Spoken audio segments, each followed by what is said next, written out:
Hello guys, welcome to our channel Popcorn review.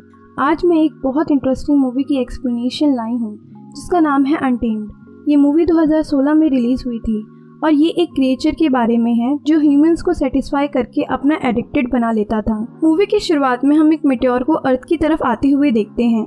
उसके बाद scene shift होता है और हम एक लड़की को देखते हैं जिसका नाम वेरोनिका होता है। वो एक रूम में होती है और एक क्रिएचर अपने टेंटिकल से उसके साथ इंटीमेट हो रहा होता है। पर फिर हम एक औरत की आवाज़ सुनते हैं। वो वेरोनिका को बाहर आने के लिए बुला रही होती है। एक्चुअली ये एक ओल्ड कपल का घर होता है। जब वो लेडी रूम में जाती है तो वेरोनिका वहाँ नहीं होती, पर उस बेड पर ब्लड होता है। वो क्रिएचर अपने टेंटिकल से वेरोनिका को चोट पहुँचा देता है, इसलिए वेरोनिका को ब्लीडिंग हो रही होती है। वो अपनी बाइक से हॉस्पिटल जाती है। वहाँ फीबियन नाम का नर्स होता है जो उसका ट्रीटमेंट करता है। फीबियन उसकी चोट देखकर उससे पूछता है कि कौन से एनिमल ने उसे मारा है। वेरोनिका कुछ नहीं कहती। उसके बाद हम फीबियन की सिस्टर को देखते हैं। उसका नाम आले होता है। वो अपनी शादी और अपने पति से खुश नहीं होती क्योंकि वो उसको सेटिस्फाई नहीं कर पाता। उसके पति का नाम एंजल होता है। उनके 2 बच्चे होते हैं। रात में एंजल क्लब में जाता है। फीबियन भी वहीं होता है। वो एक दूसरे से मिलते हैं और आपस में इंटीमेट होते हैं और तब हमें पता चलता है कि एंजल रिलेशनशिप में है अपनी पत्नी के भाई के साथ, यानी फीबियन के साथ, और उसकी वाइफ को इसके बारे में कुछ नहीं पता होता। अगली सुबह वेरोनिका हॉस्पिटल में चेकअप के लिए जाती है। फीबियन उसकी ड्रेसिंग करता है। वेरोनिका फीबियन से बात करती है और बातों बातों में पूछती है कि क्या तुम्हें इंटीमेट होना पसंद है। वो बोलता है कि हर किसी को इंटीमेट होना पसंद होता है। ये सुनने के बाद वेरोनिका फीबियन की दोस्त बन जाती है। दूसरी तरफ वो ओल्ड कपल वेरोनिका के लिए परेशान हो रहा होता है। वो लोग साइंटिस्ट होते हैं और वो उस क्रिएचर के ऊपर रिसर्च कर रहे होते हैं और वो क्रिएचर उनके घर में रह रहा होता है। रात में वेरोनिका उनके पास मिलने आती है और वो उनको फीबियन के बारे में बताती है। वो लोग प्लान बनाते हैं कि फीबियन उस क्रिएचर के साथ इंटीमेट हो। वेरोनिका उस क्रिएचर के साथ दोबारा से इंटीमेट होना चाहती है, पर ओल्ड कपल उसे मना करता है वहाँ जाने के लिए क्योंकि लास्ट टाइम उस क्रिएचर ने उसे हर्ट किया था। अगले दिन जब एंजल फील्ड में होता है तो वो फीबियन को टेक्स्ट करता है। वो उससे मिलना चाहता है। दूसरी तरफ फीबियन वेरोनिका के साथ टाइम स्पेंड कर रहा होता है और वो लोग बहुत अच्छे दोस्त बन जाते हैं। वेरोनिका उसे बताती है कि वो किसी के साथ रिलेशनशिप में है जो उसको हमेशा सेटिस्फाई करता है, पर उसको ये नहीं पता कि वो मेल है या फीमेल। एक्चुअली वेरोनिका उस क्रिएचर के बारे में बात कर रही होती है, पर फीबियन को ये सब सुनने में बड़ा अजीब सा लगता है। उसे लगता है कि वेरोनिका उसके साथ मजाक कर रही है। अगले दिन एंजल उसकी वाइफ से उसके भाई के बारे में पूछता है। उसकी वाइफ उसे बोलती है कि वो अपने काम में बिजी होगा। दूसरी तरफ वेरोनिका फीबियन को उस ओल्ड कपल के घर में जाने को बोलती है। फीबियन उनके घर जाता है और उस क्रिएचर से मिलता है और फिर वो उस क्रिएचर के साथ इंटीमेट होता है। क्रिएचर उसको पूरा सेटिस्फाई कर देता है। रात में वेरोनिका, एंजल, आले और फीबियन क्लब में जाते हैं।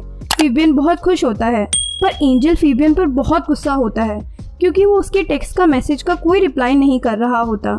जब फीबियन वॉशरूम में होता है, एंजल भी वहाँ जाता है और उसको किस करने की कोशिश करता है, पर फीबियन उसे रोक देता है और वहाँ से चला जाता है। एंजल बहुत गुस्से में होता है। वो वॉशरूम से बाहर आता है तो अपनी वाइफ को एक लड़के के साथ नाचते हुए देखता है। ये देखने के बाद वो और भी ज़्यादा गुस्सा हो जाता है और उससे लड़ना शुरू कर देता है। जब वो घर जा रहे होते हैं, एंजल अपनी वाइफ को उसके अनयूजुअल बिहेवियर के लिए मारता है। अगले दिन एंजल फीबियन से मिलने हॉस्पिटल जाता है और फीबियन उसके साथ ब्रेकअप कर लेता है। एंजल शॉक हो जाता है और बहुत ज़्यादा गुस्सा भी हो जाता है। रात में एंजल बहुत ज़्यादा पी के घर में आता है। उसकी वाइफ उसको संभालती है। एंजल बहुत रोता है और अपनी वाइफ को उसको कभी नहीं छोड़ने के लिए बोलता है। अगले दिन पुलिस को फीबियन की बॉडी उस ओल्ड कपल के घर के पास मिलती है। उसकी बॉडी पर एक भी कपड़ा नहीं होता और ऐसा लगता है कि किसी ने उसे बहुत बुरी तरह मारा है क्योंकि उसकी बॉडी पर बहुत सारे निशान होते हैं। आले अपनी भाई की ऐसी हालत देखकर बहुत रोती है। डॉक्टर उसे बताता है कि किसी ने उसे बहुत टॉर्चर किया है, इसलिए अभी वो कोमा में है और उन्हें कोई आइडिया नहीं कि वो कब तक कोमा से बाहर आएगा। फिर एंजल वहाँ आता है और आले को संभालता है और शांत करता है।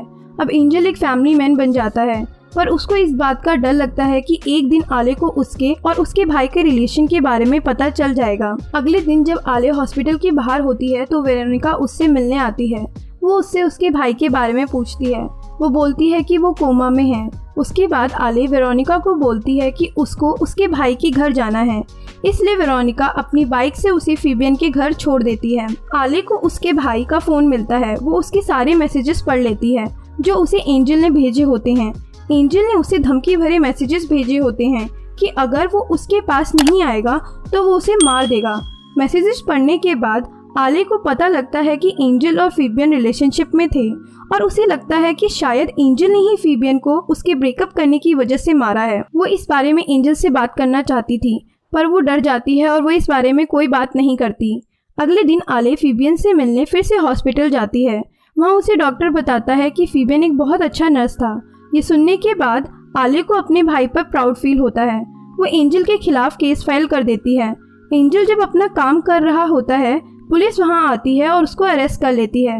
हॉस्पिटल के वर्कर्स पुलिस को बताते हैं कि उन्होंने एंजल और फीबियन को बहुत बार साथ में देखा है और जब लास्ट टाइम देखा था तब एंजल फीबियन पर चिल्ला रहा था। आले भी सारे मैसेजेस पुलिस को दिखा देती है जो एंजल ने फीबियन को भेजे थे। सारे एविडेंस से पुलिस को ये क्लियर हो जाता है कि एंजल ने ही फीबियन के साथ वो सब किया है, इसलिए वो उसको जेल में डाल देते हैं। आले अकेले ही अपने बच्चों की पेरेंटिंग करती है। एक रात को वेरोनिका आले के घर जाती है और वो आले की बहुत अच्छी दोस्त बन जाती है। अगले दिन वेरोनिका आले को उस ओल्ड कपल के घर ले जाती है। वो ओल्ड कपल उससे बातें करते हैं और उसे बताते हैं कि जब वेरोनिका बच्ची थी तब उसे एक्सीडेंटली ये जगह मिल गई थी, तब से वो यहाँ रोज आने लगी। वो उसको उस क्रीचर के बारे में भी बताते हैं और बोलते हैं कि उससे डरने की कोई ज़रूरत नहीं है। इसके बाद हम पहले वाला सीन देखते हैं जहाँ एक बड़े से हॉल में सारे एनिमल्स एक साथ इंटीमेट हो रहे होते हैं। फिर सीन शिफ्ट होता है और वो ओल्ड लेडी उसकी ड्रिंक में स्लीपिंग मेडिसिन डाल देती है जिससे आले बेहोश हो जाती है और फिर वो आले को उस क्रिएचर के रूम में ले जाते हैं।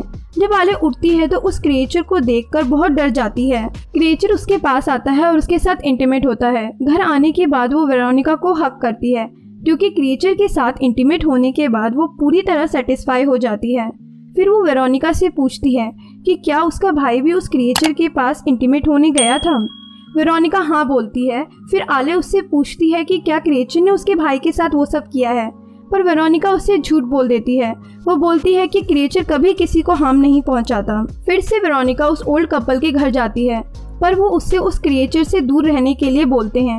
अब वेरोनिका उस क्रिएचर से दूर रहने के लिए उस जगह को छोड़ के कहीं दूर जाना चाहती थी। वो आले को बताती है कि वो क्रिएचर एक पर्सन से बोर हो जाता है। वो हमेशा नए नए पर्सन्स के साथ इंटीमेट होना चाहता है।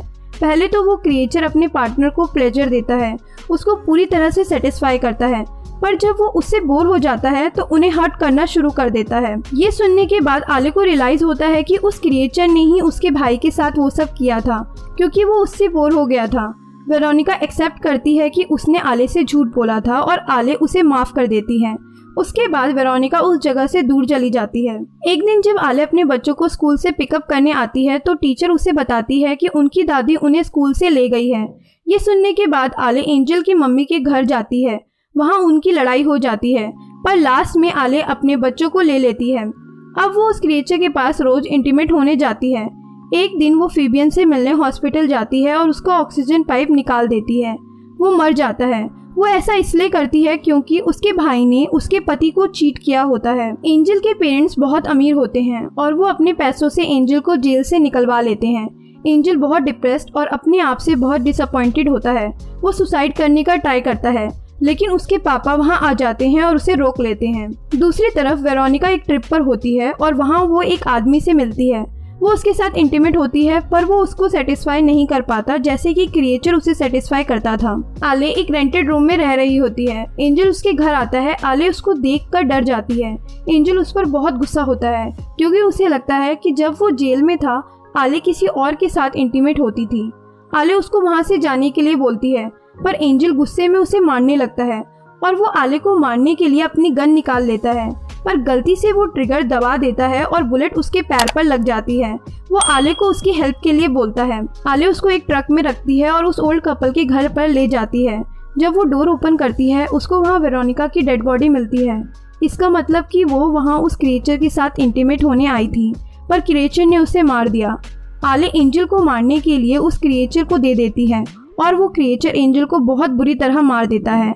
उसके बाद आले और वो साइंटिस्ट वेरोनिका और एंजल की बॉडीज को ग्राउंड में एक बड़े से होल में डाल देते हैं। और वहाँ बहुत सारी डेड बॉडीज होती हैं। आली देखती है कि बॉडीज सड़ रही हैं। इसका मतलब बहुत सारे लोग उस क्रिएचर के साथ इंटीमेट होने आए थे। जब क्रिएचर का मन भर जाता तो वो इंसानों को मार देता था। ये इस मूवी की स्टोरी थी। मूवी यहाँ एंड हो जाती है। आपको मूवी कैसी लगी प्लीज़ कमेंट सेक्शन में ज़रूर बताएं। और हाँ, चैनल को लाइक शेयर सब्सक्राइब करना मत भूलना। Thanks for watching.